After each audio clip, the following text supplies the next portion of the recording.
গতকালকে ছিল রটন্তী কালী পুজো। তাই রটন্তী কালী পুজোতে সন্ধেবেলায় বাড়িতে একদম মন বসলো না।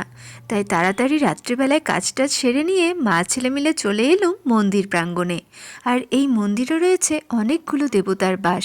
তাই প্রথমে এসেই দর্শন করলাম সংকটমোচনকে, তারপরেই দর্শন করলাম মহেশ্বরকে, তারপরেই চলে এলাম লক্ষ্মীনারায়ণকে দর্শন করতে। আর সূর্যদেবকে নমস্কার জানিয়ে, গ্রহরাজকে নমস্কার জানিয়েই চলে এলাম মায়ের কাছে। আর এখানে এসে দেখছি ততক্ষণে যজ্ঞ শুরু হয়ে গেছে। যেহেতু আমাবস্যা 8টার সময় লেগেছিল আর আমরা পৌঁছেছিলাম প্রায় 9:10-15 দিকে। তো এসে ঠাকুরমশাই দেখছি যজ্ঞে বসেছেন। তো আর মা ছেলে মিলে আমরাও বসে পড়লাম পুজো দেখতে। তো বেশ ভালোই লাগছিল, অনেকে সবাই এসেছিল। আর মায়ের পুজো দেখতে আমার অনেক ভালো লাগে। সারাদিনের ক্লান্তি যেন এক নিমেষে দূর হয়ে যায় এই মায়ের কাছে কিছুক্ষণ বসে। সারাদিনের দুঃখ সুখ সবটাই আমি মায়ের কাছে নিবেদন করলাম। তো মায়ের অনেকক্ষণ ধরে বসে পুজো দেখছিলাম। তো পুজো শেষ হয়েছিল প্রায় 10:30 পৌনে 11টার দিকে। পুজো শেষে পেয়ে গেলাম সুন্দর ভোগের প্রসাদ।